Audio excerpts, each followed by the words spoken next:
الحمدللہ العزیز القہار والصلاة والسلام علی النبی المختار وعلی آلہ الاطہار واصحابہ الاخیار اما بعد فاعوذ باللہ من الشیطان الرجیم بسم اللہ الرحمن الرحیم فانظر الی آثار رحمت اللہ کیف یحیی الارض بعد موتها صدق اللہ العظیم وصدق رسولہ النبی الکریم ان اللہ وملائکتہ یصلون علی النبی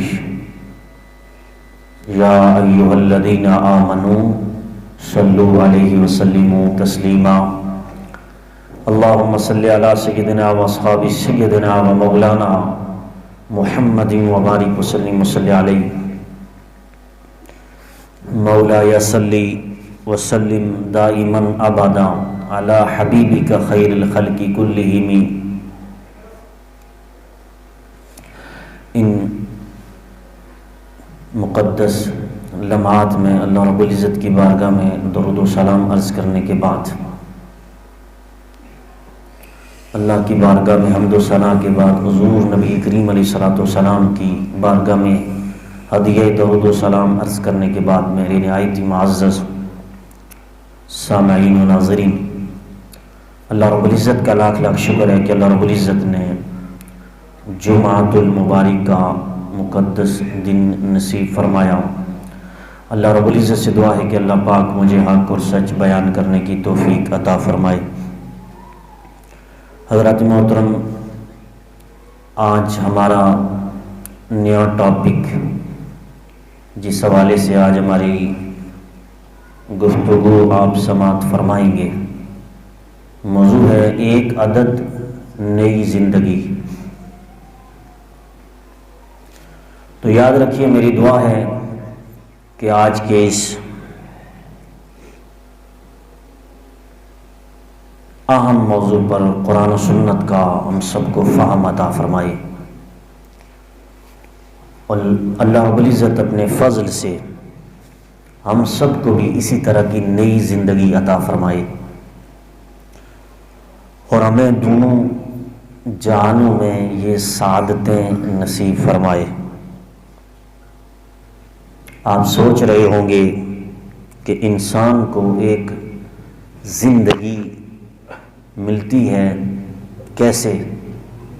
یاد رکھیے، جب سلسلہ تنفس ختم ہو جاتا ہے تو زندگی اختتام پر چلی جاتی ہے۔ یہ ذہن میں ایک سوال آتا ہے، لیکن قرآن نے اس کو ریجیکٹ کیا کہ جسے تم نے زندگی سمجھا ہے، یہ زندگی نہیں ہے۔ زندگی کیا ہے؟ سنیے، جس زندگی میں آج ہم ہیں یہ عالم دنیا ہے۔ اس عالم دنیا سے پہلے بھی ایک زندگی تھی جس میں ہم وقت گزار کر آئے ہیں۔ جس زندگی میں ہم نے بھی کچھ وقت گزارا ہے، وہ زندگی کون سی ہے؟ جب ہم ماں کے پیٹ میں تھے تو وہ بھی ایک زندگی تھی، اور اس زندگی کا نام اور تھا، اس کا نام تھا عالم ارواح۔ یہ عالم ارواح کی زندگی تھی جو ماں کے پیٹ میں تھی۔ پھر جب اللہ کی طرف سے حکم ہوا کہ عالم بدلو، پھر ہم دنیا میں آئے، تو پھر اس دنیا کی زندگی کو ہم نے گزارا۔ کسی کی عمر 65 برس، کسی کی 90 برس، کسی کی 1 صدی رہی، کسی کی 1 دن رہی، کسی کی 6 مہینے رہی۔ تو یہ لیمیٹڈ زندگی تھی۔ کیا تھی؟ اس سے پہلے بھی جو پیٹ کے اندر زندگی تھی وہ لیمیٹڈ تھی۔ آج کی سائنس یہ مانتی ہے کہ 16 مہینے پہلے 9 پر ہی رکی ہوئی تھی کہ 9 ماہ ہی ماں کے پیٹ کے اندر بندہ زندگی گزارتا ہے عالم برزخ میں، عالم ارواح میں. لیکن ہماری شریعت نے 2 سال بتائے ہیں کہ ماں کے پیٹ کی زندگی 2 سال بھی ہو جاتی ہے. اور میرے خاندان میں اس طرح کے کیس ہوئے. 18 ماہ کے بعد میرا ایک کزن دنیا میں آیا، 18 مہینے ماں کے پیٹ میں رہا. تو یاد رکھیے پہلے یہ سائنس 9 تک محدود تھی، لیکن جب سائنس نے تھوڑی سی ترقی کی تو اب سائنس نے 16 ماہ مان لیا ہے کہ 16 ماہ بندہ ماں کے پیٹ میں رہ سکتا ہے. لیکن ابھی تک شریعت پر اس نے عمل نہیں کیا کہ شریعت نے 2 سال بتائے تھے. کتنے سال؟ 9 سے 2 سال تک بتایا تھا کہ بندے کی اتنی زندگی ہوتی ہے عالم برزخ میں ماں کے پیٹ کے اندر. پھر جب اللہ کی طرف سے حکم ہوتا ہے تو پھر اللہ رب العزت فرماتا ہے کہ عالم بدلو، عالم سے انتقال کرو، ٹرانسفر ہو جاؤ ایک جگہ سے دوسری جگہ. ایک زندگی سے دوسری جگہ ہم ٹرانسفر ہوئے، ایک دنیا سے دوسری دنیا میں، عالم ارواح سے عالم دنیا کی طرف تشریف لائے. اب جس زندگی میں ہم زندگی بسر کر رہے ہیں یہ زندگی عالم دنیا ہے. کیا ہے یہ؟ دوسری زندگی عالم دنیا. اب وہ بھی لیمیٹڈ تھی 9 سے 2 سال تک، اور یہ بھی لیمیٹڈ زندگی ہے. اس میں بھی ایک دن کی بھی زندگی ہو سکتی ہے، ایک دن کی زندگی بھی ہو سکتی ہے، اور ایک صدی کی بھی زندگی ہو سکتی ہے. تو یہ بھی لیمیٹڈ تھی، ان لیمیٹڈ نہ تھی. لیکن جب یہ زندگی بھی ہماری ختم ہوگی، اللہ کی طرف سے اعلان ہوگا عالم بدلو. کیا کرو؟ عالم بدلو. ایک ہوتا ہے عالم اور ایک ہوتا ہے عالم. تو اللہ فرماتا ہے عالم بدلو. تو پھر جب ہم یہ عالم بدلیں گے تو پھر اگلا عالم آئے گا عالم برزخ. کون سا؟ عالم برزخ. اب عالم برزخ وہ زندگی ہے جو ان لمیٹڈ ہے، یعنی کہ ہمیشہ کے لیے زندہ کر دیے جائیں گے ہمیں. تو عالم برزخ جب ہماری ڈیتھ ہوتی ہے، انتقال ہوتا ہے، تو ہم اس دنیا سے بھی اگلی زندگی میں عالم برزخ کی طرف چلے جاتے ہیں. عالم برزخ میں جب ہم جاتے ہیں تو وہ عالم برزخ کی ابتدا قبر ہے اور اس کا انتقام آخرت ہے. کیوں میرے نبی نے فرمایا کہ بندہ جب مر جاتا ہے ماتا علی القیامہ، جب بندہ مر جاتا ہے تو اس کی قیامت شروع ہو جاتی ہے. قیامت اس کی شروع ہو جاتی ہے. تو آخرت کی منزلوں میں سے پہلی منزل قبر ہے. اس زندگی کی پہلی منزل جس میں ہم نے پاؤں رکھنا ہے وہ موت تھی. موت جو ہی آئی ہم اس دنیا سے دوسری دنیا چلے گئے، اور وہ دنیا تھی عالم برزخ. اب عالم برزخ جو زندگی تھی اس کے بارے میں قرآن نے کہا من عمل صالحا من ذکر او انثى فلنحيينه حیاتا طیبہ. اللہ فرماتا ہے جو اس عالم دنیا میں نیک عمل کرتا رہا، لیمیٹڈ زندگی میں نیک عمل کرتا رہا، چاہے مرد تھا چاہے عورت تھی، تو فلنحيينه حیاتا طیبہ، ہم اس دنیا سے اس دنیا کو، اس دنیا سے اس دنیا کو بہتر بنا دیں گے. اس زندگی کو اس زندگی سے بہتر بنا دیں گے. اس زندگی سے اس زندگی کو، عالم برزخ والی زندگی کو بہتر بنا دیں گے. تو جسے مرنے کے بعد بھی قرآن زندگی کا کہہ رہا ہے تو وہ زندگی عام زندگی نہیں ہے. اسے قرآن نے نحیینہ طیبہ کا استعمال کیا کہ وہ طیب زندگی ہوگی، وہ پاک زندگی ہوگی جو مرنے کے بعد اللہ رب العزت میں عطا فرمائے گا۔ لیکن یاد رکھیے پھر اور زندگی کی اقسام ہے، کسی وقت موقع ملے گا تو میں زندگی کی اقسام پر بات کروں گا کہ قرآن و سنت میں کتنی زندگیاں ہیں، ان کی اقسام کیا ہے، اس کے کتنے اسپیکٹ ہیں، کتنے عناصر ہیں۔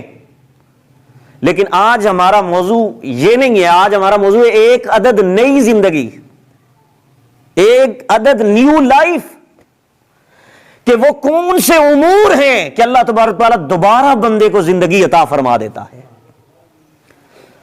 تو وہ سمجھ لیجئے، اس کی مثال یہ ہے، یہ 3 زندگیاں میں نے آپ کو بتائی، ایک پیٹ کی زندگی عالم ارواح، ایک دنیا کی زندگی عالم دنیا، اور اس دنیا کے بعد جب ہم چلے جائیں گے تو وہ اگلی والی زندگی اسے عالم برزخ کہا جاتا ہے۔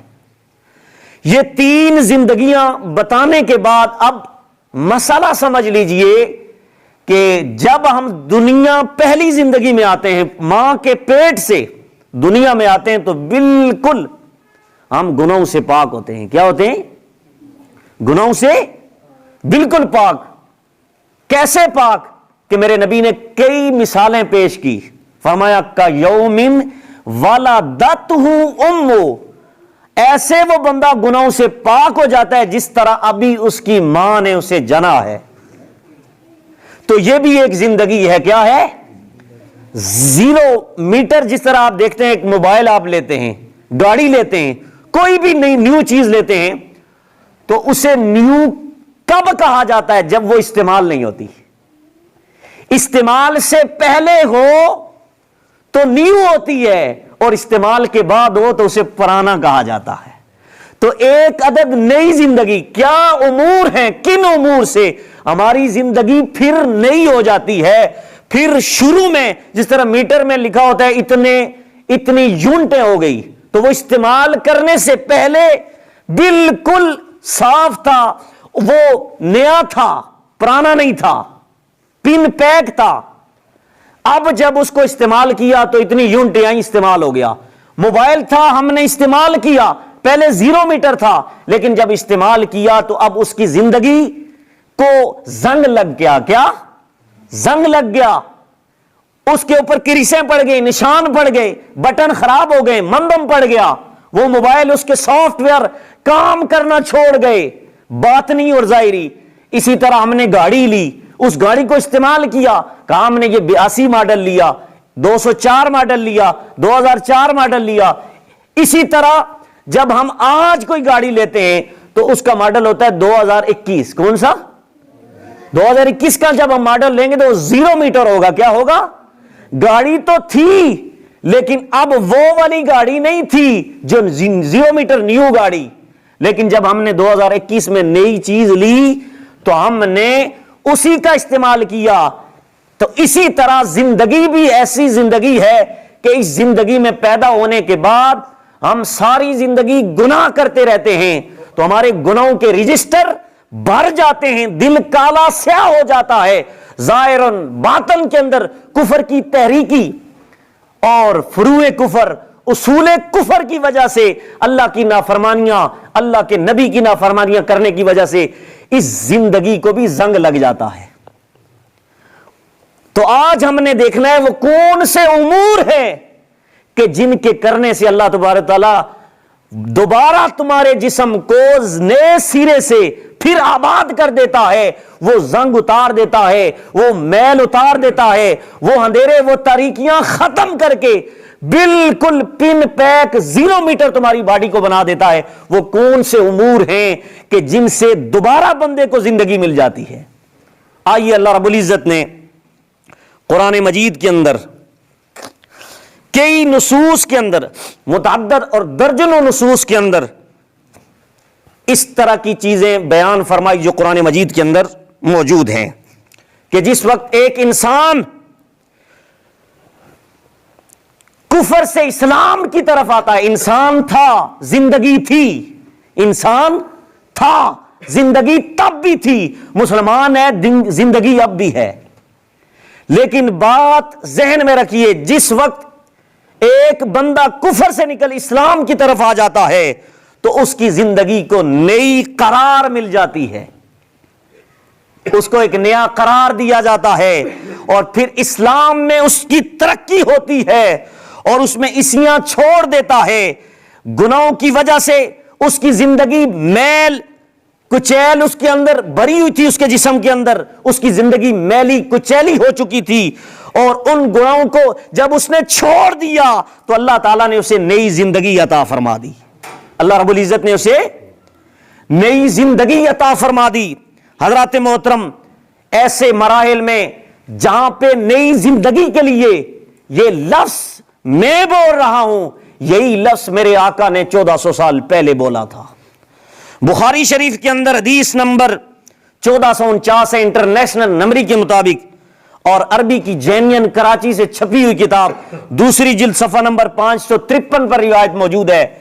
جب بھی بندے کو نئی زندگی ملتی ہے اللہ کی طرف سے، اس کے گناہ مٹ جاتے ہیں، تو اللہ تبارک تعالیٰ کے نبی نے وہ لفظ استعمال کیا، فرمایا کہ یوم ولدت امہ، اس لیے کہ گناہوں سے اس کو چھٹکارا ملا، اب اس کی معصیت ختم ہو گئے، گناہ ختم ہو گئے، زنگ ختم ہو گیا، بالکل شیشے کی طرح سے اندر سے بھی باہر سے بھی 0 میٹر ہو گیا۔ اللہ رب العزت نے اس کا اشارہ قرآن میں دیا کہ اب وہ پہلے جس طرح گناہوں کی وجہ سے وہ زندگی گزار رہا تھا، پہلے اس پر گناہوں کا بوجھ تھا، اس کے اندر اس طرح کے پراسز داخل ہو چکے تھے جو اس کی زندگی کو ختم کر رہے تھے، اور اس کی روح مردہ ہو چکی تھی۔ ظاہراً وہ چلتا پھرتا تھا، لیکن جب اس کو ایمان کا حصہ ملا، ایمان کی دولت ملی، تو اللہ رب العزت نے کہا یوم ولدت امہ، اسے ایسی زندگی عطا فرما دی کہ جس طرح ابھی اس کی ماں نے اسے جنا ہے، جس طرح اس کی ماں نے ابھی جنا ہے، اس طرح کے مختلف مراحل اللہ رب العزت اسے عطا فرما کے مختلف عمل ہیں اور اعمال ہیں جن کے کرنے کی وجہ سے اللہ رب العزت نے اسے نئی زندگی عطا فرما دی۔ جیسا کہ قرآن مجید کے اندر اللہ رب العزت نے اس کی ایک مثال دی، سورہ روم اور سورت نمبر 30 اور آیت نمبر 50، اللہ تبارک تعالیٰ نے قرآن مجید کے اندر ارشاد فرمایا فانظر الی آثار رحمت اللہ کیف یحیی الارض بعد موتها۔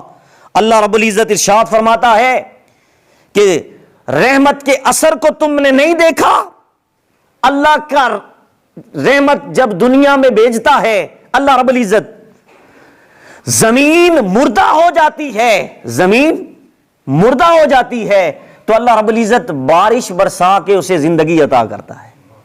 تو یہاں لفظ رحمت کا استعمال کیا، اسی طرح ہم باران رحمت کا لفظ استعمال کرتے ہیں کہ بارش جو ہے یہ رحمت ہے۔ کیا ہے؟ رحمت ہے۔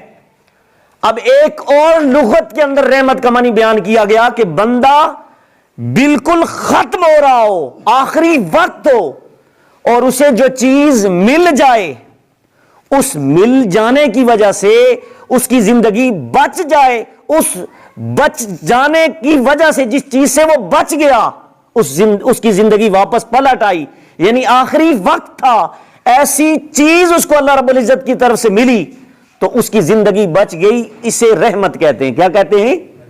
اور رحمت کا ایک معنی ہے حاجتوں کا پورا ہو جانا، مشکلوں کا حل ہو جانا، حاجتوں کا پورا ہو جانا، مشکلوں کا حل ہو جانا۔ تو یار لوگوں سنو تو صحیح، اللہ رب العزت نے پوری کائنات میں سب سے بڑی رحمت کسے بنایا ہے؟ میرے اور تیرے نبی کی ذات کو بنایا ہے۔ پتہ یہ چلا جو بھی میرے مصطفیٰ کریم سے جڑ جاتا ہے اس کی ساری حاجتیں بھی پوری ہو جاتی ہیں، ساری مشکلیں بھی حل ہو جاتی ہیں۔ اسی لیے ہم حضور سے مدد طلب کرتے ہیں، کیونکہ رحمت کا معنی یہی ہے حاجتوں کا پورا ہونا، مشکلوں کا حل ہو جانا۔ تو اللہ رب العزت نے سب سے بڑی مشکلوں کی حل ہو جانے والی ذات جو کائنات کے اندر بنائی ہے وہ میرے نبی کی ذات ہے۔ اب اللہ رب العزت قرآن میں فرماتا ہے کہ تو اللہ کی رحمت کے اثر کو تو دیکھ کہ اللہ تبارک تعالیٰ نے کس طرح مردہ زمین کو تیرے سامنے زندگی عطا کر دی۔ کیف یحیی الارض بعد موتها، مرنے کے بعد اللہ رب العزت نے اس زندگی، اس مردہ زمین کو زندگی عطا فرما دی۔ تو اب یہاں پر یاد رکھیے کہ ایک طرف کھنڈر زمین تھی، اللہ رب العزت نے جو ہی بارش برسائی، بارش کی وجہ سے وہ پوری روح زمین کو اللہ رب العزت نے بارش کے ذریعے، جس بارش کو اللہ رب العزت نے رحمت قرار دیا، اس کے ذریعے زندگی عطا فرما دی۔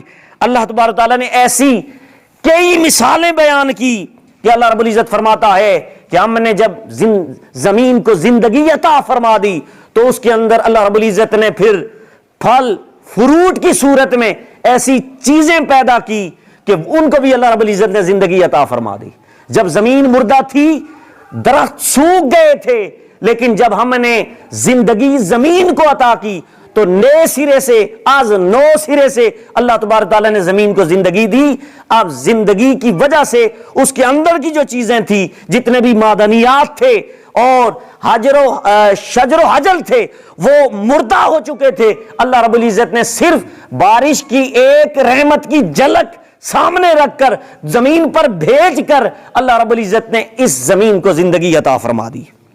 حضرات محترم، آئیے اب یہ قرآن کی آیت پیش کر کے میں آپ احباب کے سامنے سب سے پہلی حدیث بیان کرنے لگا ہوں۔ حضرت عمرو بن عاص رضی اللہ تعالیٰ عنہ کو فرمان موجود ہے کہ جس وقت ان کا وصال کا وقت تھا تو وہ رو رہے تھے، حضرت عمرو بن عاص رضی اللہ تعالیٰ عنہ۔ تو بیٹوں نے دیکھا کہ اللہ رب العزت نے آپ کو بڑا مقام عطا کیا ہے، آپ کو وہ سعادتیں اللہ رب العزت نے عطا فرمائی۔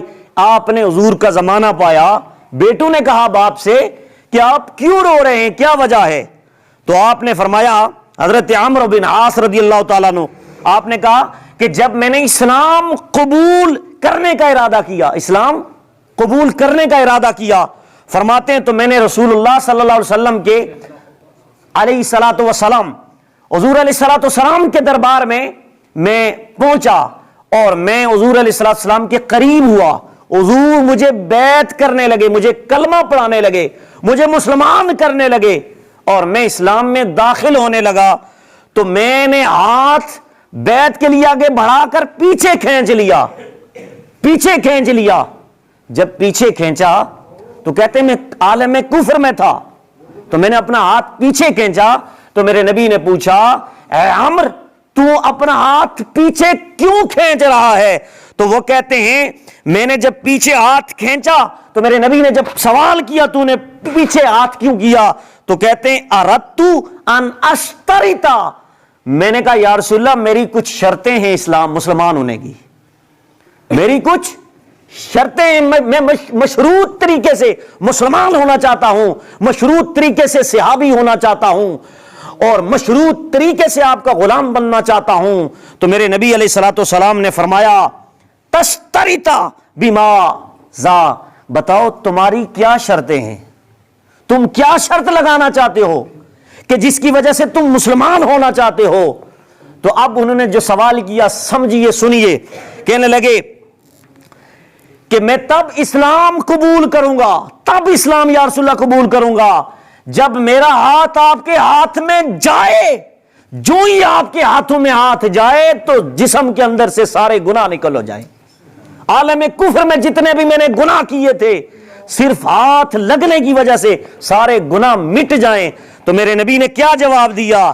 میرے نبی علیہ الصلوۃ والسلام نے فرمایا، اے عمر بن عاص تجھے پتہ نہیں ہے، اما علمت ان الاسلام یادم کما کان قبلا، اے عمر یاد رکھ تجھے پتہ نہیں ہے یہ اسلام ہے، یہ اور مذاہب ہیں جن کے اندر بندہ پہلے جیسا تھا بعد میں بھی ویسا ہی ہوتا ہے، نہ یہ اسلام بہت کچھ عطا کر دیتا ہے۔ یاد رکھ عمر اما علمت ان الاسلام یادم کما کان قبلا، یاد رکھ تمہیں پتہ نہیں کہ اسلام کسے کہتے ہیں، جب اسلام آتا ہے تو پہلے کے سارے گناہ مٹا دیتا ہے۔ اسلام جب آتا ہے تو پہلے کے سارے گناہ مٹا دیتا ہے، سارے دبے صاف کر دیتا ہے۔ اور گناہوں کی ساری میل اور ساری سیاہی اتر جاتی ہے، اسلام سے بندے کو نئی زندگی مل جاتی ہے۔ لہذا اگر تم شرط نہ بھی لگاؤ تب بھی اسلام ایک ایسا مذہب ہے، تمہارا ہاتھ میرے ہاتھ میں جائے گا، میں تمہیں بیعت کروں گا، تم بیعت ہو جاؤ گے، لیکن یاد رکھو یہ شرط لگانے کی بھی ضرورت نہیں، پہلے اسلام تمہیں وہ کچھ عطا کر دے گا جو تمہاری ڈیمانڈ ہے۔ حضرات محترم، تو پتہ یہ چلا یہ بھی ایک نئی زندگی ہے کہ بندہ پہلے گناہ کرتا رہتا ہے اور اس کا جسم گناہوں سے بھر جاتا ہے، لیکن جب عالم اسلام میں آتا ہے، اس مذہب اسلام کے اندر داخل ہوتا ہے، تو کفر کے اندر کی جتنی تاریکیاں اس کی زندگی کو زنگ لگا چکی تھی، میرے نبی کے ہاتھ کے اندر ہاتھ آنے کی وجہ سے، جب بعد میں بھی آج بھی اور 1400 سال پہلے سے لے کر آج تک اور آج سے لے کر قیامت تک جو بھی کافر اور غیر مذہب اس اسلام کے اندر داخل ہوگا، تو داخل ہونے کے بعد اس کی ماضی زندگی کے جتنے بھی گناہ ہوں گے اللہ تبارک و تعالیٰ اس اسلام کے وسیلے سے معاف فرما دے گا۔ کیسے معاف کرے گا؟ فرمایا کیوم ولدت امہ، جس طرح ابھی اس کی ماں نے اسے جنا ہے، اب 80 سال کا بوڑھا ہے لیکن تب بھی پتہ یہ چل رہا ہے ابھی بچہ جس طرح گناہوں سے پاک ہوتا ہے اس طرح یہ پاک ہے۔ آئیے ایک تو یہ چیز اس سے زندگی ملتی ہے کہ جب بندہ کفر کو چھوڑ کر اسلام کی طرف آتا ہے۔ آئیے دوسری روایت جو کہ صحیح مسلم کے اندر حدیث نمبر 336 ہے، میرے نبی علیہ الصلوۃ والسلام نے اس کے اندر بھی دو زندگیاں بیان کی کہ اگر یہ امور کر لو گے تو تمہیں اللہ تبارک تعالیٰ ایک نئی زندگی عطا کر دے گا۔ اب آپ نے سمجھ لیا نئی زندگی اس کو کہتے ہیں جب بندہ وہ عمل کر لے تو گناہ مٹ جائیں، اس کے ساری زندگی کے صغیرہ کبیرہ سارے گناہ مٹ جائیں۔ لیکن یاد رکھیے گناہ کبیرہ صرف توبہ کے ہی معاف ہوتے ہیں، جب بندہ توبہ کرتا ہے تب اس کے گناہ جو کبیرہ گناہ ہیں وہ اللہ معاف کرے گا، اگر وہ گناہ کبیرہ کی توبہ نہیں کرے گا اس کے معاف نہیں ہوئے۔ اب یہاں پر جو لفظ آیا اس کے سارے گناہ معاف ہو جاتے ہیں، اس سے مراد اس کے صغیرہ گناہ ہیں۔ کیا ہیں؟ صغیرہ گناہ ہیں۔ اب ایک اور حدیث جس کا حوالہ میں نے دے دیا صحیح مسلم کے اندر حدیث نمبر 336 ہے، میرے نبی علیہ الصلوۃ والسلام نے فرمایا ان الہجرۃ یادم ما کان قبلہ، میرے نبی علیہ الصلوۃ والسلام نے فرمایا جس شخص نے بھی ہجرت کی، کیا کی؟ اپنا وطن چھوڑا، جس طرح میرے نبی علیہ الصلوۃ والسلام نے مکے سے مدینے میں ہجرت کی، اسی طرح اپنا ملک چھوڑ کر بندہ دوسرے ملک میں چلا جاتا ہے، اس کو ہجرت کہتے ہیں۔ اور ہجرت صرف فقط اللہ اور اس کے رسول کے لیے ہو تو اس سے بھی بندے کو نئی زندگی مل جاتی ہے۔ میرے نبی نے فرمایا جب بھی بندہ ہجرت کرتا ہے تو اللہ تبارک تعالیٰ اس کو بھی گناہوں سے اس طرح پاک کر دیتا ہے جس طرح ابھی اس کی ماں نے جنا ہے، جس طرح اس کی ماں نے ابھی جنا ہے۔ اور اگلا لفظ میرے مصطفیٰ کریم نے فرمایا ان الحج یادم ما کان قبلہ، تیسری زندگی پھر بیان فرمائی، فرمایا تم یہ سمجھنا چاہتے کون سے امور ہیں کہ جن کی وجہ سے بندے کے سارے گناہ جڑ جاتے ہیں اور بندے کو نئی زندگی مل جاتی ہے؟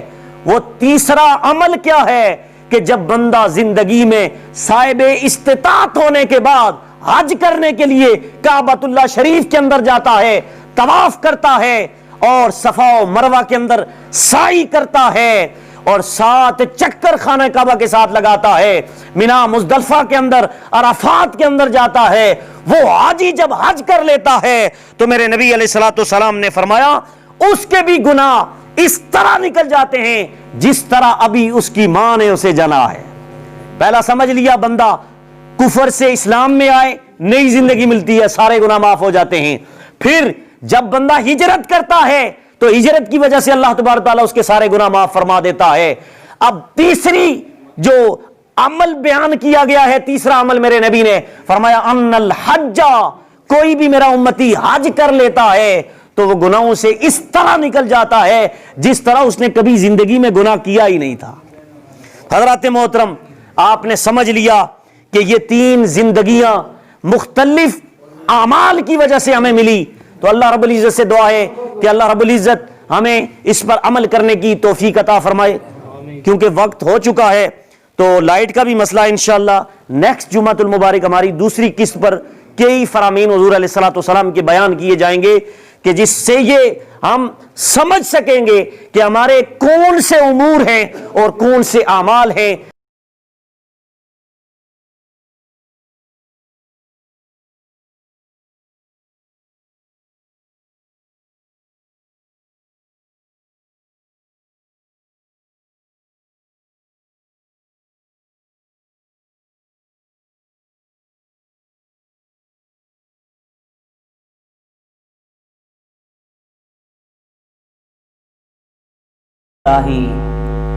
کیف یحیی الارض بعد موتها صدق اللہ العظیم وصدق رسولہ النبی الکریم الامین.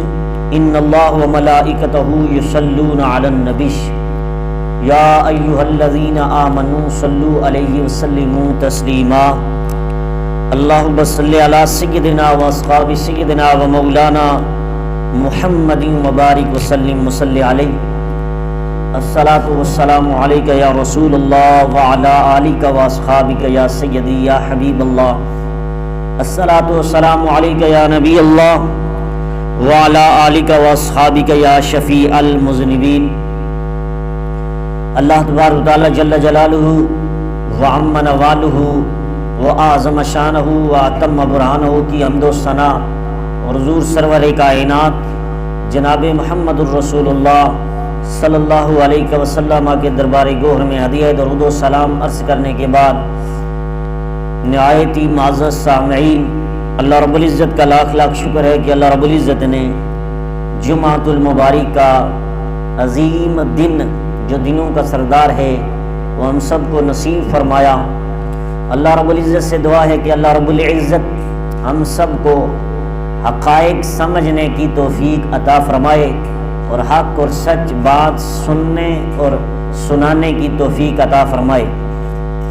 حضرت محترم گزشتہ جمعۃ المبارک ایک عدد نئی زندگی کے حوالے سے پہلی قسط تھی. آج ہماری دوسری قسط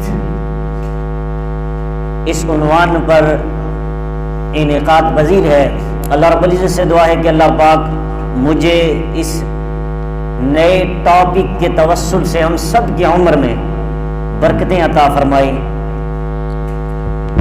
حضرت محترم گزشتہ جمعۃ المبارک پہلے نمبر پر نئی زندگی کے حوالے سے جو حدیث بیان کی گئی تھی اس کے لحاظ سے اللہ تبارک تعالیٰ کے فضل و کرم سے ہمیں یہ سعادت حاصل ہے کہ ہم شروع سے اللہ تبارک تعالیٰ کی توحید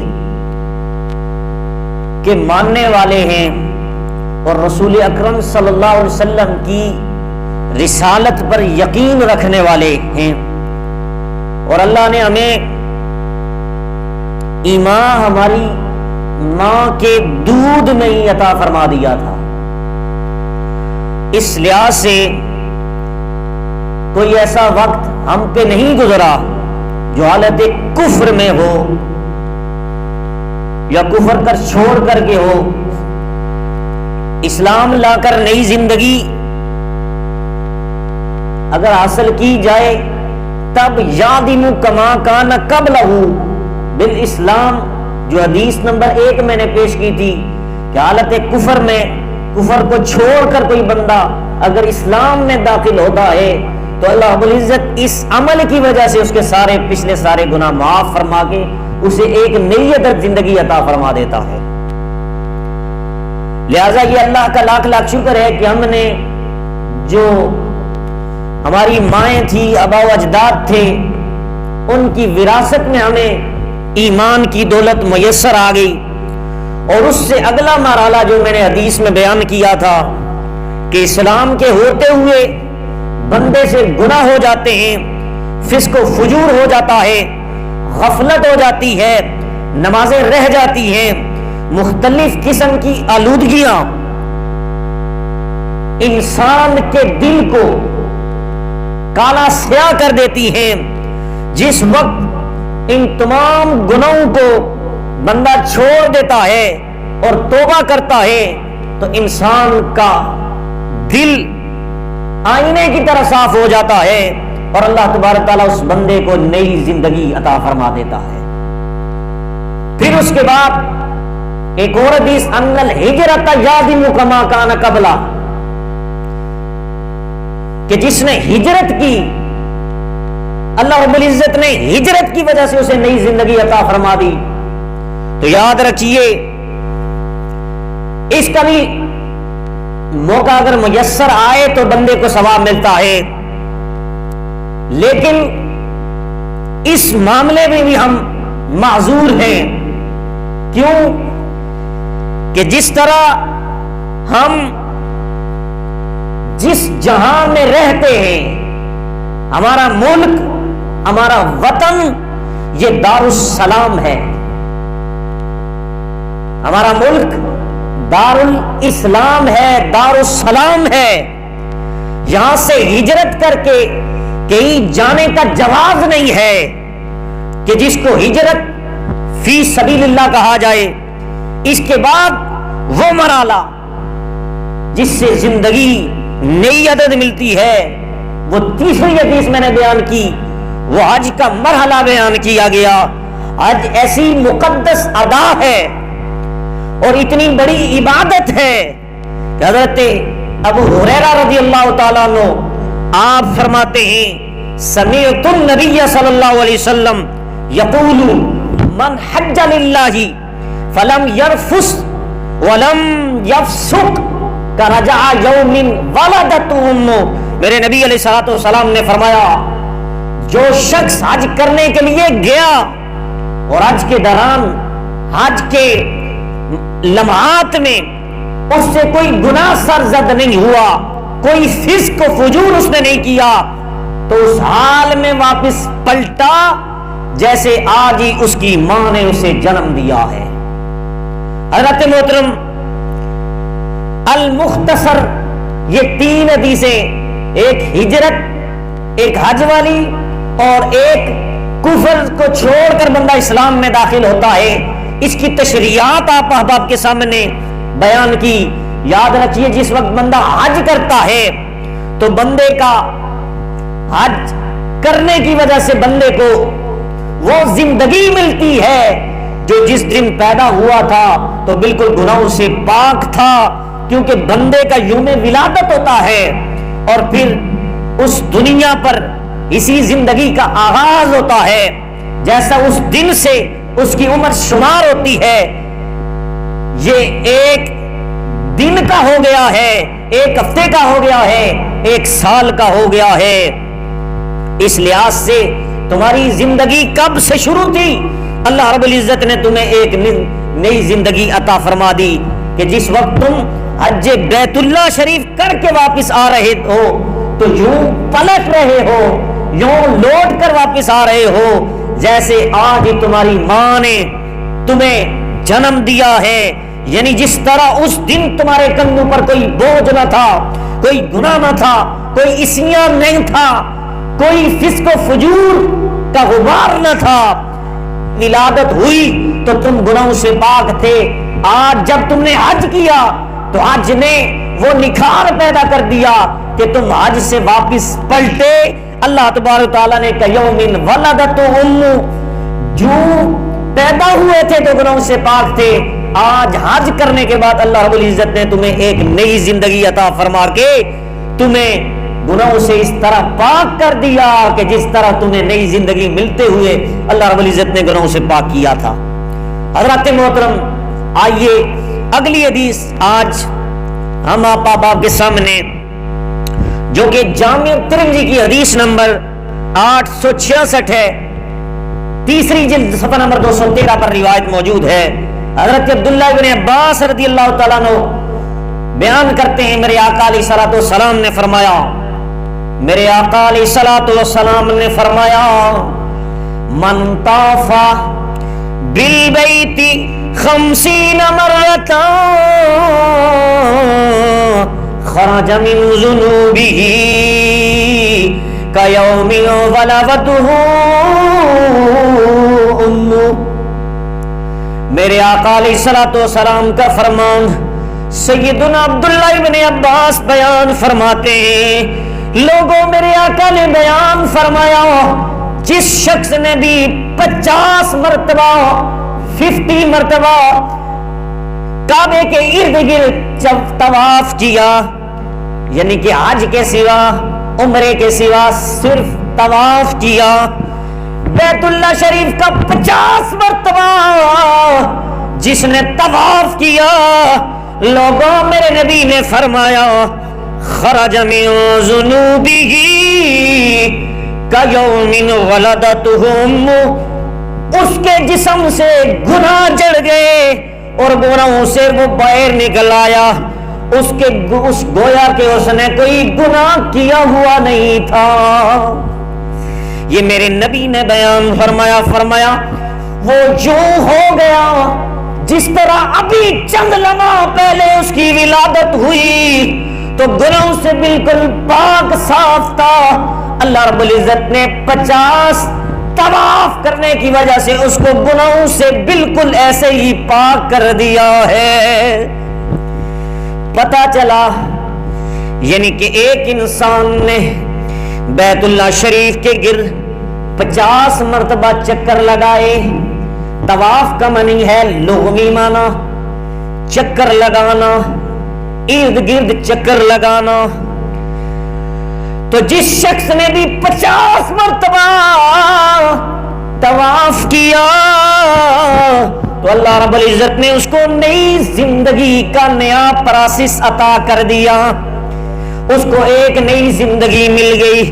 پورا حج تو اپنی جگہ رہا، پورا عمرہ اپنی جگہ رہا، فقط صرف عمرے کے ایک رکن اور حج کے ایک رکن جو طواف کعبہ ہے وہ اس نے کیا۔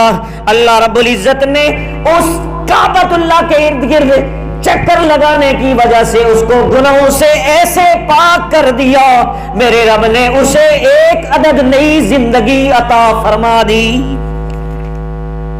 تو پتہ یہ چلا جس شخص نے طواف کر لیا 50 مرتبہ، میرے رب نے اسے گناہوں سے اس طرح پاک کر دیا کہ جس طرح ابھی اس کی ماں نے اسے جنا ہے۔ اگلی حدیث، یہ حدیث بھی سنن نسائی کے اندر موجود ہے، میرے نبی علیہ الصلوۃ والسلام نے اس حدیث کو بھی بیان کیا۔ یہ حدیث سنن نسائی شریف کے اندر انٹرنیشنل نمبر کے مطابق 633 اس حدیث کا نمبر ہے۔ سنن نسائی کی دوسری جلد صفحہ نمبر 34 پر روایت موجود ہے۔ سنیے نہ، یاد رکھیے، مسلمانوں کا پہلا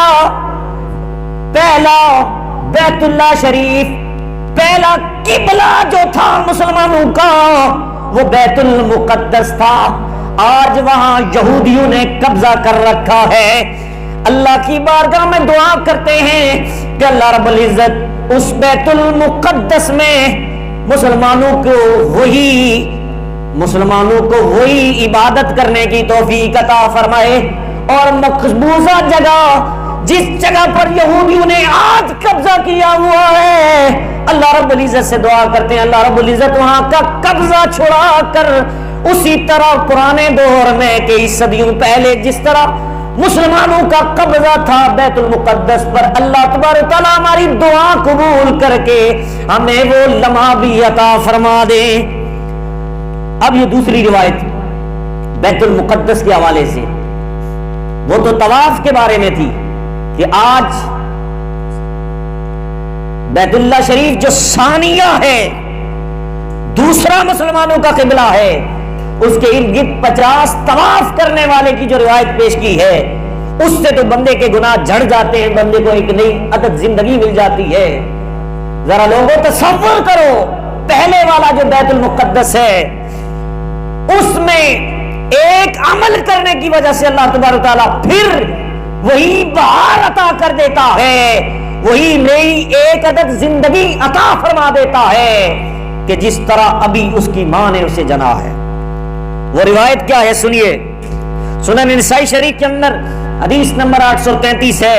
حضرت عبداللہ بن عمر رضی اللہ تعالیٰ عنہ بیان کرتے ہیں کہ میرے آقا کریم علیہ الصلوۃ والسلام نے جناب سلیمان علیہ السلام کا تذکرہ بیان فرمایا. میرے نبی نے پہلے والے نبی سلیمان علیہ السلام کا تذکرہ بیان کرتے ہوئے یوں ارشاد فرمایا، فرماتے ہیں لما بنا بیت المقدسی، جب سلیمان علیہ السلام نے بیت المقدس کو تعمیر کیا،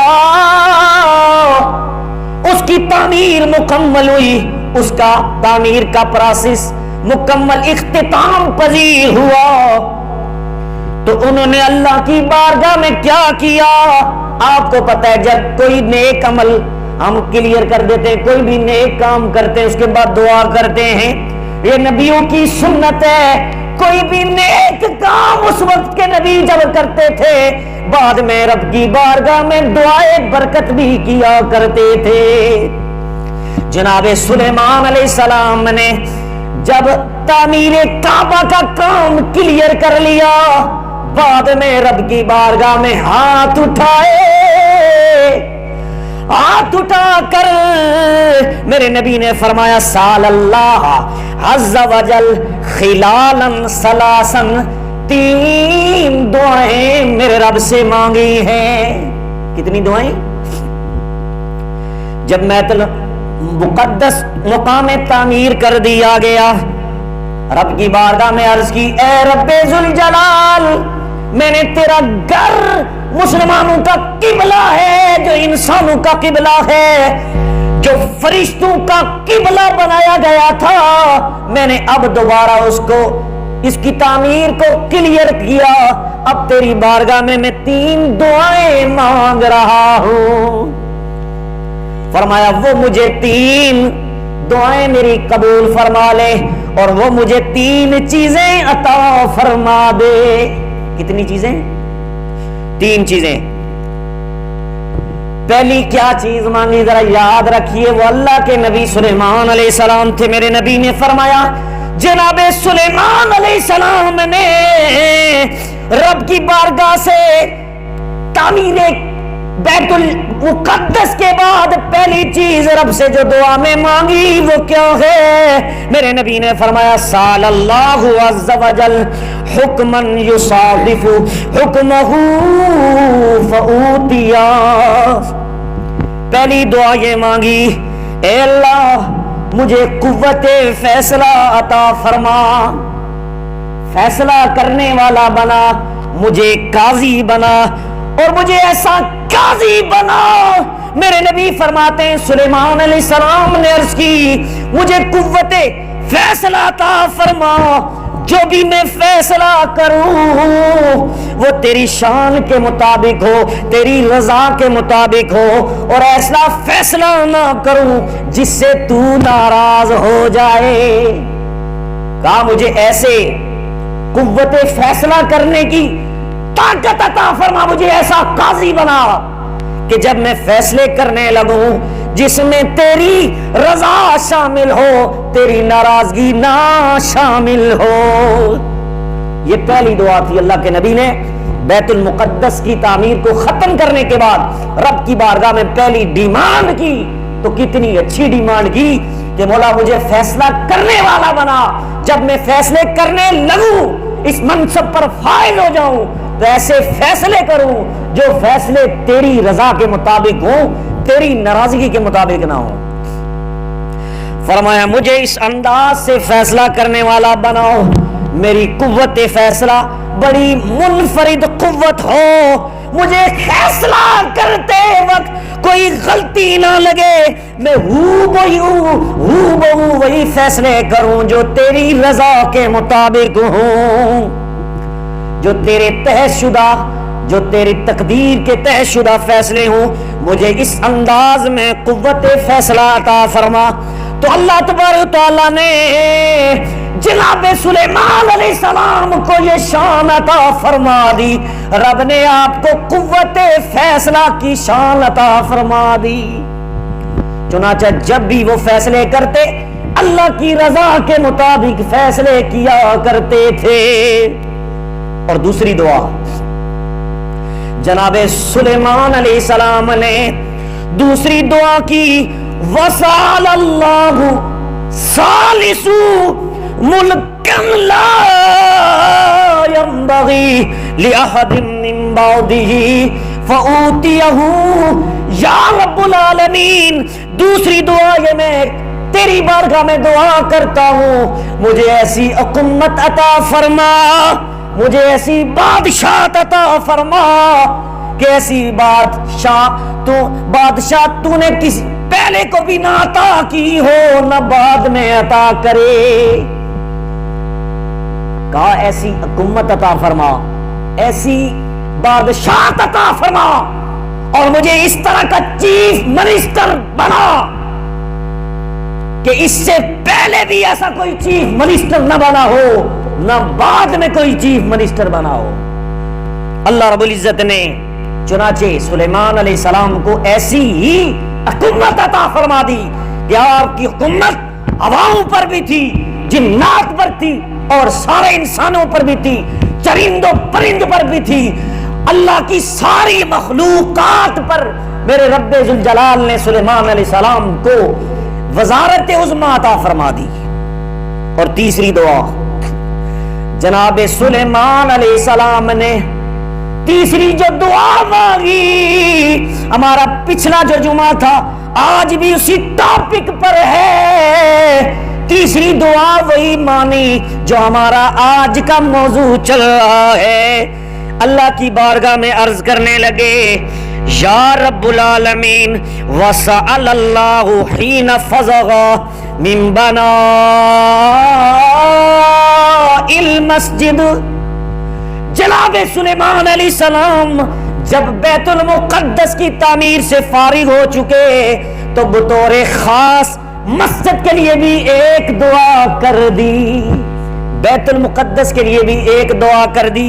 جس طرح ہم مسجد بناتے ہیں بعد میں ہم دعا کرتے ہیں، یا اللہ اس کو آباد فرما، جو یہاں نماز پڑھنے کے لیے آئے اس کے گھر کو بھی آباد فرما، اور اسے دو جہاں کی نعمتیں عطا فرما۔ چنانچہ بیت المقدس کی تعمیر کے بعد انہوں نے یہ دعا مانگ ڈالی۔ وہ مسجد اقصی بیت المقدس جو تھی وہ مسجد اقصی ہے، اور مسجد اقصی وہ مسجد اقصی ہے جہاں پر 1.25 لاکھ نبیوں نے میرے نبی کے پیچھے معراج کی رات نماز پڑھی تھی۔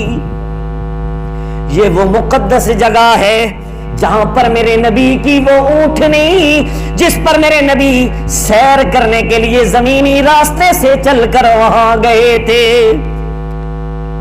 آج وہاں پر یہودیوں کا تسلط ہے، اور مسلم امہ اس کو دیکھنے اور اس کی زیارت کے لیے ترستی رہتی ہے۔ اللہ تبارک تعالیٰ وہ دن لائے کہ وہ مسجد مسلمانوں کے لیے کھول دی جائے اور امت کے بیٹے اسی طرح اس میں نماز ادا کریں۔ جب نماز ادا کریں تو وہی اللہ رب العزت ثواب عطا فرما دے جو جناب سلیمان علیہ السلام نے آخری دعا مانگ کر رب کی بارگاہ سے مانگا تھا۔ وہ دعا کیا تھی سلیمان علیہ السلام کی؟ رب کی بارگاہ میں بطور خاص جو تیسری دعا کی، رب کی بارگاہ میں کہنے لگے، اللہ یاتیہ احد لا ینہرہ الا الصلاۃ فیہ ان یخرجہ من خطیۃ کیوم ولدت امہ۔ میرے نبی علیہ الصلوۃ والسلام فرمانے لگے، جناب سلیمان علیہ السلام نے سنن نسائی کے اندر حدیث نمبر 633 ہے میرے نبی کی حدیث، حضرت سلیمان علیہ السلام نے تیسری دعا کی، جو بندہ بھی مسجد اقصی کے اندر بیت المقدس کے اندر آ کر فقط ایک نماز پڑھنے کے لیے آئے تو میرے نبی علیہ السلام نے فرمایا، خواہ وہ دنیا کے کسی دور کے مقام سے آئے، قریب سے آئے، درمیان سے آئے، جہاں سے صرف ایک نماز پڑھنے کے لیے آئے، اللہ رب العزت کی بارگاہ میں سلیمان علیہ السلام دعا کرتے ہیں، اے اللہ خرج من المسجد، جب وہ مسجد اقصی بیت المقدس سے باہر نکلے تو اس کے سارے جسم سے تو گناہ معاف کر ڈالے۔ اور اسے ایسا کر دے کیوم ولدت امہ، وہ ایسے پیدا ہوا جس طرح چند لمحہ پہلے اس کی ماں نے اسے جنم دیا ہے. کہا اسے بھی اللہ رب العزت ایک نئی زندگی عطا فرما دے.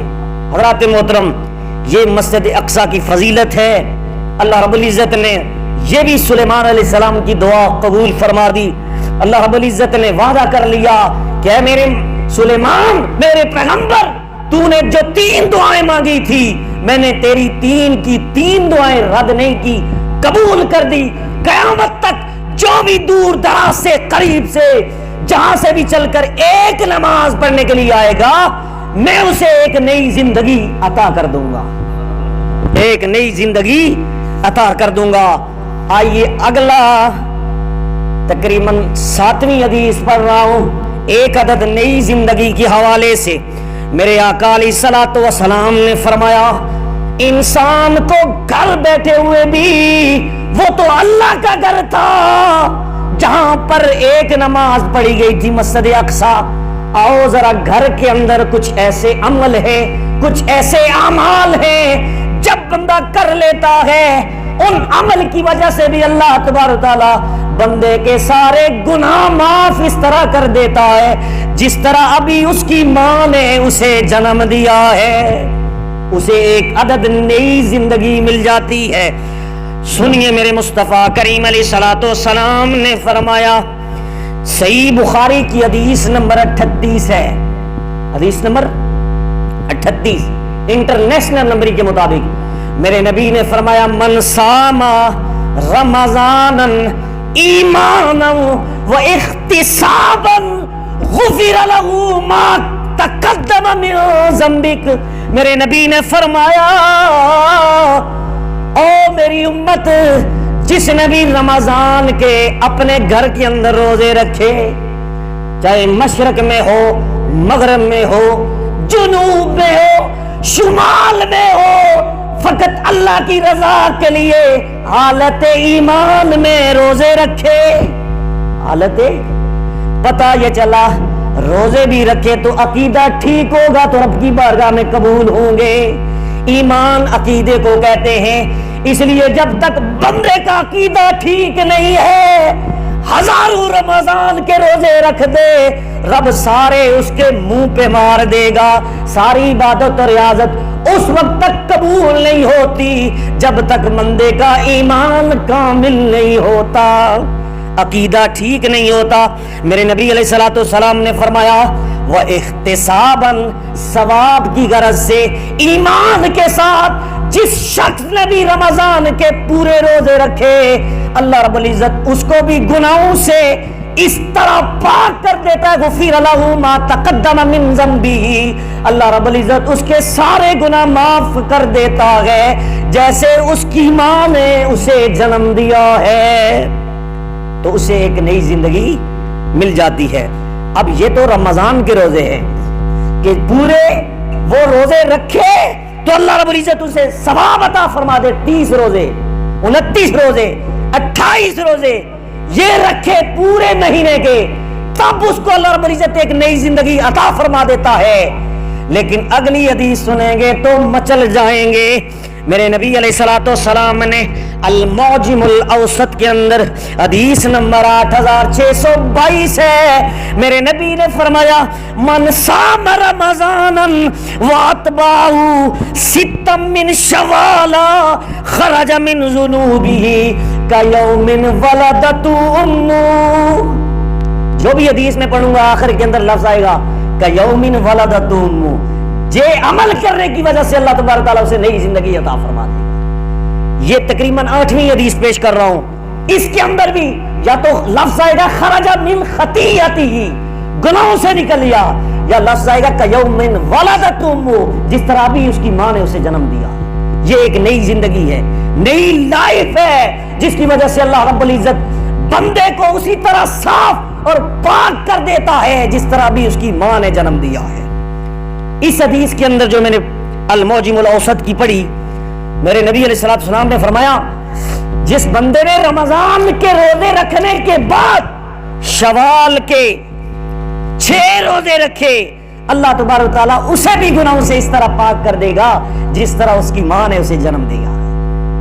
حضرات محترم، کتنے چھوٹے چھوٹے اعمال اللہ رب العزت نے ہمیں کرنے کا حکم دیا، اور جب ہم نے وہ کام کیے، وہ اعمال کیے اللہ کی رضا کی خاطر، تو اللہ رب العزت نے اتنے چانسز عطا کر کے ہمیں بار بار نئی زندگی عطا فرما دی. اور تم دوبارہ ہرے بھرے ہونا چاہتے ہو، دوبارہ یہ چاہتے ہو کہ تمہیں پاک صاف کر دیا جائے، گناہوں سے پاک کر دیا جائے. رب بار بار ایسے عمل بتا بتا کے بندوں کو جنت کی طرف لے جانا چاہتا ہے. یہ میرے رب کا ان بندوں کے ساتھ پیار ہے. آگے میرے رب نے بندوں کے لیے مزید آسانیاں بیان کی. یہ اللہ کا ابر کرم ہے، اور جو ہر وقت بندے پر برستا رہتا ہے. رب کا فضل ہے کہ اللہ رب العزت نے ایک لمحہ بھی ہمیں ایسی زندگی عطا نہیں فرمائی جو حالت کفر میں ہو. اللہ رب العزت نے ایمان کی حالت میں زندگی عطا فرما کے ہمیں ہر نیک عمل کی وجہ سے نئی زندگی عطا فرما دی. حضرات محترم، آگے چلیے. کچھ چھوٹے چھوٹے اور اعمال ہیں، چھوٹے چھوٹے، جن کی وجہ سے اللہ رب العزت بندے کو نئی زندگی عطا فرما دیتا ہے. سنیے، یہ حدیث پاک جامع ترمذی کے اندر حدیث موجود ہے. حدیث نمبر 3233 ہے انٹرنیشنل نمبری کے مطابق. میرے نبی علیہ الصلوۃ والسلام نے کیا فرمایا؟ میرے نبی علیہ الصلوۃ والسلام جب معراج کی رتیا میرے رب کی بارگاہ میں رب کا دیدار کر رہے ہیں، تو میرے نبی علیہ الصلوۃ والسلام کو جب رب کا دیدار ہوا، میرے رب نے پوچھا فیما یختصم الاعلی. میرے نبی نے فرمایا فیما یختصم الملأ الاعلی. اے محبوب، میرے پیارے مصطفیٰ، آپ یہ بتاؤ یہ ملأ اعلی اس وقت کیا کر رہے ہیں؟ یہ رب نے سوال کیا میرے نبی سے. اے میرے پیارے محبوب، تو میرا دیدار کرنے کے لیے آیا، ذرا یہ تو بتا یہ ملأ اعلی کیا کر رہے ہیں؟ میرے نبی علیہ الصلوۃ والسلام نے فرمایا لا اے اللہ، میں نہیں جانتا. اس سے یہ پتہ نہیں چلتا کہ میرے نبی کو پتہ نہیں تھا. پتہ تو تھا، تبھی پتہ چل گیا جب میرے نبی کے دونوں کندھوں کے درمیان میرے رب نے ہاتھ رکھا دیدار کے وقت. جب میرا رب مصطفیٰ سے مل رہا تھا تو حدیث کے اندر لفظ موجود ہے فَعَلِمْتُ مَا فِي السَّمَاوَاتِ وَالْأَرْضِ. زمین و آسمان میں جو چیز کسی کو پتہ نہ تھی وہ سب کچھ مجھے پتہ چل گئی. تو پتہ تو تھا، لیکن یہ ادب کا تقاضا تھا. جب کوئی بڑا بندہ کسی چھوٹے سے پوچھے او یار تینوں پتہ ہے یا کہ نہیں، چھوٹا بندہ کہتا ہے ہاں مینوں نہیں پتہ. یہ ادب کے تقاضے ہوا کرتے ہیں. یاد رکھیے، اسی ادب کا تقاضا ملحوظ رکھتے ہوئے اللہ کے نبی نے رب کی بارگاہ میں کہہ دیا یا اللہ مجھے نہیں پتا یہ ملأ الاعلی یہ کیا کر رہے ہیں. رب نے اپنا دست قدرت جب میرے دونوں کندھوں کے درمیان رکھا تو میں نے ٹھنڈک محسوس کی. یہ میرے نبی نے فرمایا فَعَلِمْتُ مَا فِي السَّمَاوَاتِ وَالْأَرْضِ. پھر اس کے بعد کیا ہوا؟ فرمایا زمین و آسمان کے جتنے علوم تھے میرے اندر آ گئے، میں نے سب کچھ جان لیا. اللہ نے پھر سوال کر دیا، دوبارہ سوال کیا. فرمایا اب بتا فرشتے آپس میں کیا کہہ رہے ہیں؟ ملأ الاعلی یہ فرشتے ہیں، یہ آپس میں کیا کہہ رہے ہیں؟ اب سرکار نے جواب دیا، کیونکہ رب کی عطا سے جب علم آ جائے ہر بندہ یہ اقرار کرتا ہے، ہمارا بھی یہ عقیدہ ہے، نبی رب کے بتانے کے بغیر نہیں جانتا، جب بتاتا ہے تو ہم جاننے کا عقیدہ رکھتے ہیں. پتہ یہ چلا جو رب کی عطا سے حضور کا علم مانے وہ مسلمان ہے، جو رب کی عطا سے نہ مانے وہ بے ایمان ہے. رب کی عطا سے ہم مانتے ہیں، تو اس لیے جب رب نے عطا کر دیا میرے نبی کو پتہ چل گیا. میرے نبی علیہ الصلوۃ والسلام نے جواب دیا. میرے نبی نے فرمایا فی الکفارات، فرمایا یہ آپس میں جو فرشتے جھگڑا کر رہے ہیں، آپس میں ملاقات کر رہے ہیں، ڈسکس کر رہے ہیں، میں بتاتا ہوں یہ کیا کر رہے ہیں. میرے نبی نے فرمایا وہ اعمال کے بارے میں بحث کر رہے ہیں. اب سرکار نے جب جواب دیا فرمایا یعنی گنہگار ہو چکا تھا بندہ اور گناہوں سے جھک رہا تھا اور گٹھڑیاں بری باری ہو گئی تھی, کندھے تھک چکے تھے. وہ کون سا عمل ہے جس کی وجہ سے جب بندے نے وہ عمل کیا تو اس کی وجہ سے یہ فرشتے جھگڑا کر رہے ہیں. اللہ تبارک تعالیٰ نے سارے گناہ اس بندے کے صاف کر دیے. وہ کیا چیزیں؟ پھر اس کی وضاحت کے ساتھ میرے نبی نے جواب دیا. فرمایا وہ کیا چیزیں ہیں جن سے گناہ جڑ جاتے ہیں؟ میرے نبی علیہ الصلوۃ والسلام نے فرمایا یہ فرشتے آپس میں سوچ بچار کر رہے ہیں کیا وجہ ہے. ابھی بندہ گناہوں کی گٹھڑی سر پہ رکھی ہوئی تھی, گناہوں سے یہ لبریز تھا, کون سا عمل کر لیا جس کی وجہ سے اللہ نے اس کے سارے گناہ معاف کر دیے. یہ فرشتے اس وجہ سے جھگڑا کر رہے ہیں. تو میرے نبی علیہ الصلوۃ والسلام نے فرمایا وہ کیا عمل ہے کہ بندے کر رہے تھے تو بندوں کے گناہ نکل گئے اور فرشتے آپس میں بحث کر رہے تھے. میرے نبی علیہ الصلوۃ والسلام نے فرمایا المکسو فی المساجد بعد الصلوات. میرے نبی علیہ الصلوۃ والسلام نے فرمایا نماز پڑھ کے مسجد میں بیٹھے رہنا, نماز پڑھنے کے بعد مسجد میں بیٹھے رہنا یہ ایسا عمل ہے کہ بندہ اگلی نماز کا انتظار کرتا رہے, نماز کے بعد اگلی نماز کا انتظار کرتا رہے. جب تک وہ انتظار اگلی نماز تک کرتا رہتا ہے اللہ تبارک تعالیٰ اگلی نماز تک اس کے سارے گناہ معاف کر دیتا ہے. یہ نماز کی برکت ہے کہ آپ نماز کے لیے بیٹھے اور اگلی نماز کا انتظار کیا کہ ہم دوسری نماز بھی پڑھ کر جائیں گے. اللہ تبارک تعالیٰ نے اس عمل کی وجہ سے تمہارے گناہ سارے, اس کو کفارات کہتے ہیں کہ اللہ تبارک تعالیٰ نے اس عمل کی وجہ سے ایسا ان اعمال کو کفارہ بنا دیا کہ سارے گناہ مٹا دیے. اگلا میرے نبی نے لفظ استعمال کیا, فرمایا ایک تو یہ ایک نماز سے دوسری نماز تک انتظار کرنا گناہوں کے لیے کفارہ بنا, سارے گناہ مٹ گئے.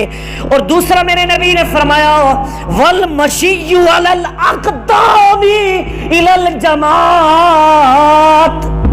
میرے نبی نے فرمایا جو بندہ پیدل چل کر قدموں کے ساتھ جماعت میں جا کر شریک ہوا اللہ رب العزت نے اس عمل کی وجہ سے اس کے سارے گناہ معاف کر دیے. جو پیدل چل کر آیا, سوار ہو کے نہیں, پیدل چل کر آیا. المکسو فی المساجد بعد الصلوات. فرمایا پیدل چل کر نماز پڑھنے کے لیے آیا, اللہ رب العزت نے اس بندے کی ادا کو پسند کر لیا, اتنا پسند کیا رب نے کہا تو مجھے راضی کرنے کے لیے آیا, جا میں تجھے راضی کر رہا ہوں, سارے گناہ تیرے معاف کر دیتا ہوں. رب نے اسے نئی زندگی عطا فرما دی. اور اگلا تیسرا عمل میرے نبی نے فرمایا ہوا اسباغ الوضوء فی المکارہ. میرے نبی نے فرمایا جب وہ مسجد میں آیا, مسجد میں آ کر اس نے وضو کیا, جو ہی اس نے وضو کیا وضو سے فارغ ہوا اللہ رب العزت نے وضو کرنے کی وجہ سے بھی اس کے سارے گناہ معاف کر دیے.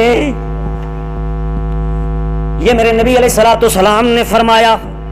اور پھر فرمایا ومن فعل ذالک, جو بندہ یہ کام کرے یعنی نماز پڑھے پھر مسجد میں بیٹھا رہے, جو قدموں پہ چل کے جماعت کے ساتھ تکبیر اولیٰ میں شامل ہو جائے, جو شدید ٹھنڈے موسم میں ٹھنڈے پانی سے وضو کرے, اس کام پر جو بندے کو اللہ رب العزت دوام, اس چیز پر بندہ اگر دوام اختیار کرے, ہمیشہ کرتا رہے, اسے استقامت حاصل ہو جائے تو پھر کیا ہوگا؟ میرے نبی نے فرمایا عاشا بخیری, صبح بندہ جائے گا تو خیر سے رہے گا, سارا دن اگر رہے گا تو خیر کے ساتھ رہے گا, اس کا سارا دن ریلیکس گزرے گا, اچھا گزرے گا, بہتر گزرے گا.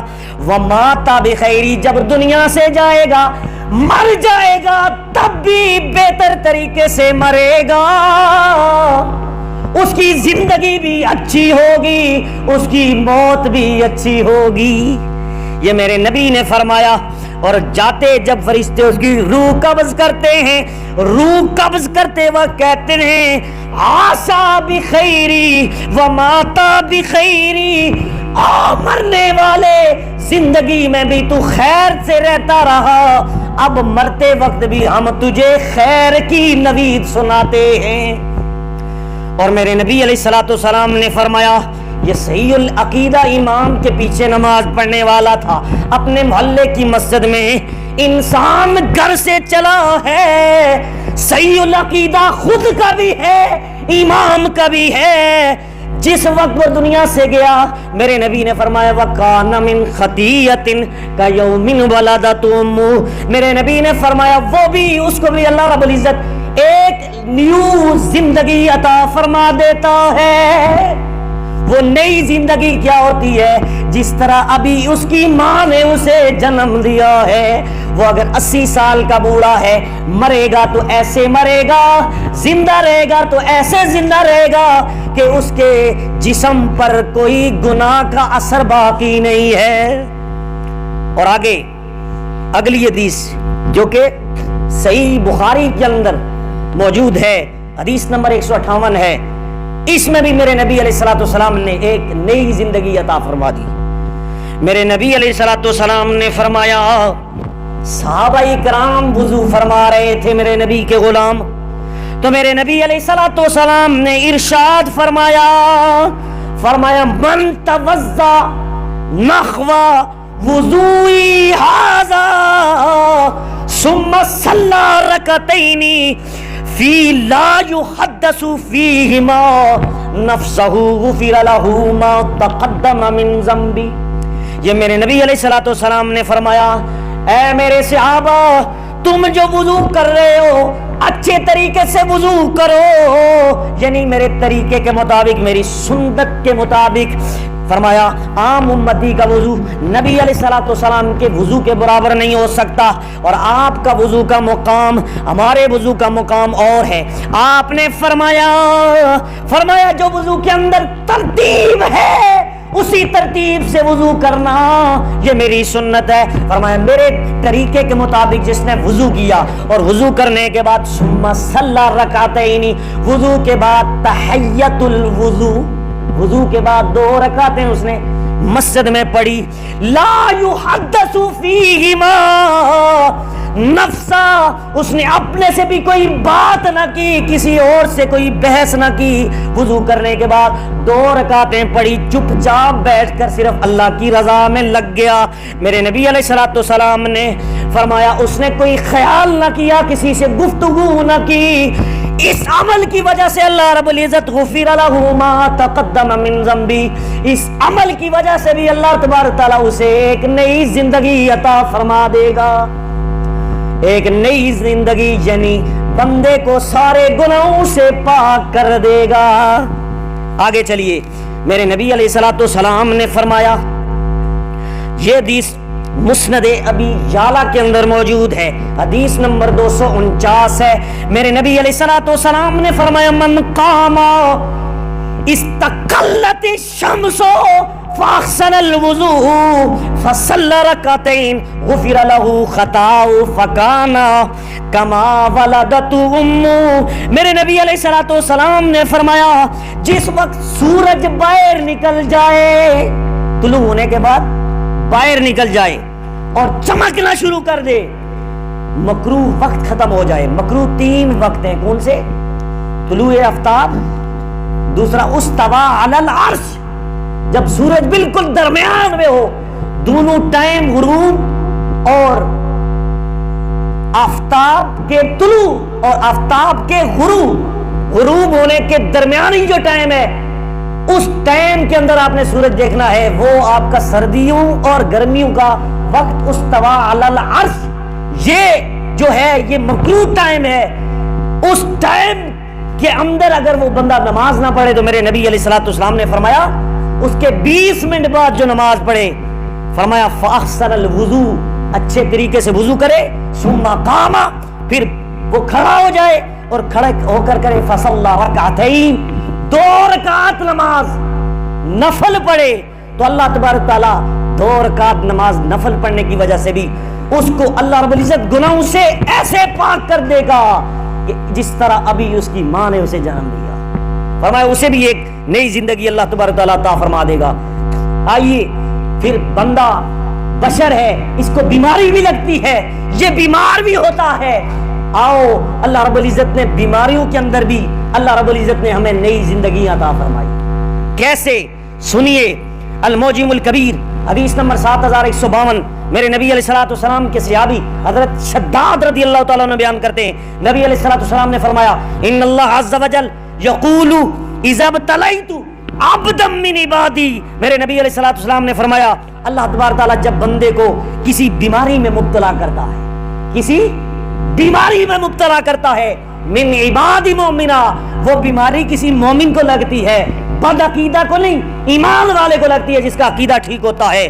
تو میرے نبی علیہ الصلوۃ والسلام نے فرمایا مومن کو جب بیماری لگتی ہے تو بیمار ہو کر وہ بندہ آیا ہی نہیں کرتا, اوے مجھ پر ظلم ہو گیا, میں ہی بیمار ہونے کے لیے ملا تھا رب کو, اور کوئی نہیں ملا تھا.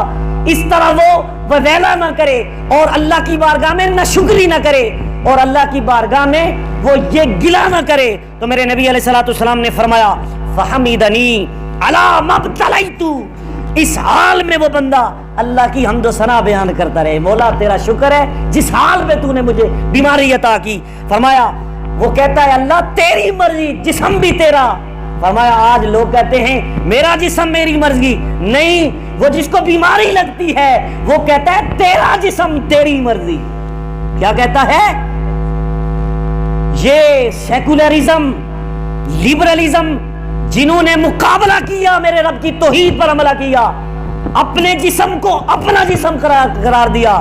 لوگوں یاد رکھو تمہارے جسم پر میرے رسول اللہ صلی اللہ علیہ وسلم کی حکومت ہے, اور اس کے اوپر اس کا ہر عمل جو ہے ہاتھوں کا چلانے کا طریقہ میرے نبی کے ہاتھ میں دے دیا, کنٹرول میرے نبی کے ہاتھ میں کر دیا. رب نے کہا جس طرح میرا نبی ہاتھ سے کھاتا ہے اس طرح تم کھاؤ, جس طرح میرا نبی آنکھوں سے دیکھتا ہے ایسے دیکھو.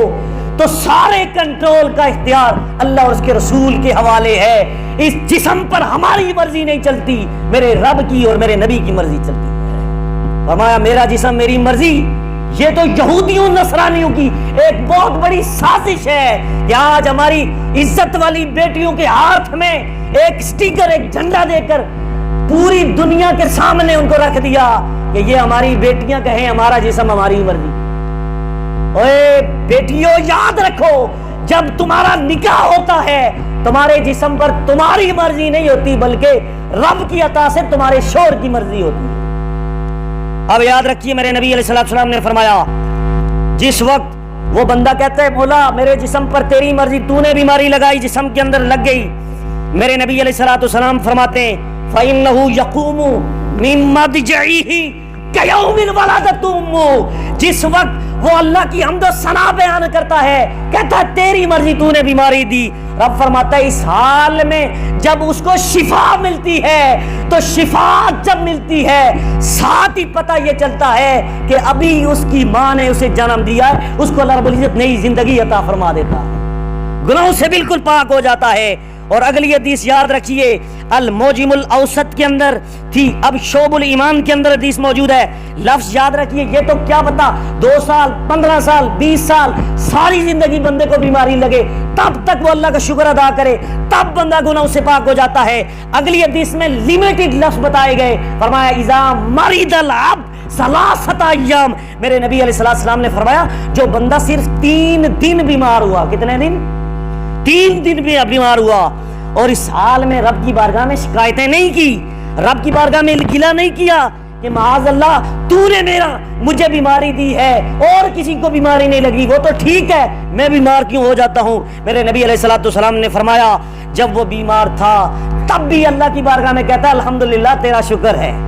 بیماری ختم ہوئی 3 دن کے بعد تب بھی کہتا ہے مولا تیرا شکر ہے تو نے شفا دی. رب کہتا ہے خرج من ذنوبہ کیوم ولدتہ امہ, اس کو بھی میں نئی زندگی عطا فرما دیتا ہوں, اس کو بھی گناہوں سے پاک کر دیتا ہوں. یہ الموجم الصغیر حدیث نمبر 519 ہے. اور اگلے لفظ ہے سنیے, حضرت ابو ہریرہ رضی اللہ تعالیٰ عنہ شعب الایمان کے اندر 9868 حدیث کا نمبر ہے. میرے نبی علیہ الصلوۃ والسلام نے فرمایا جو ہمیں بخار ہوتا ہے, کیا بخار. میرے نبی علیہ السلام نے فرمایا من واقع لیلہ، جس بندے کو صرف ایک دن یا ایک رات بخار ہوا، 3 دن کی بات بھی ختم، اب ایک پہ بات ختم ہو رہی ہے کہ ایک دن یا ایک رات کسی امتی کو بخار ہو گیا، میرے نبی علیہ السلام نے فرمایا اس حال میں، بخار کی حالت میں، وَرَضِيَ بِهَا عَنِ اللَّهِ عَزَّ وَجَلَّ، اللہ کی بارگاہ میں وہ راضی تھا، اللہ سے راضی تھا کہ تو نے مجھے بخار عطا کیا ہے، یہ جہنم کی ایک آگ ہوتی ہے.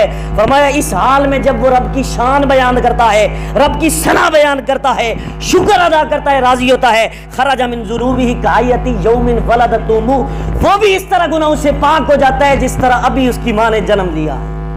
تو یہ ہے ایک عدد نئی زندگی جس کے حوالے سے اب ایک آخری حدیث بیان کر کے میں اجازت چوں، وقت آ گیا ہے. میرے نبی علیہ السلام نے فرمایا کوئی بھی میری امت میں کوئی امتی فوت ہو جائے، فوت ہونے کے بعد جو لوگ اس کا جنازہ پڑھنے کے لیے جاتے ہیں، میرے نبی نے فرمایا جامع الترمذی کی حدیث موجود ہے اور سنن ابن ماجہ کے اندر 1462 حدیث کا نمبر ہے. میرے نبی علیہ السلام نے فرمایا من غسل میتا وکفنہ وخنتہ وحملہ وصلی علیہ ولم را یشفی علیہ، میرے نبی علیہ السلام نے فرمایا خرج من خطیۃ کیوم ولادت امہ، جس شخص نے کسی میت کو غسل دیا، وکفنہ کفن دیا، وخنتہ خوشبو لگائی، وحملہ پھر جنازہ اٹھایا، وصلی علیہ پھر جنازہ پڑھا، پڑھنے کے بعد میرے نبی علیہ السلام نے فرمایا وَلَمْ رَا یشفی علیہ، اس کے اندر کوئی عیب تھا، اس میت کے اندر اس کو چھپایا، چھپانے کی وجہ سے اللہ رب العزت اس جنازہ غسل کرنے سے لے کر کفن سے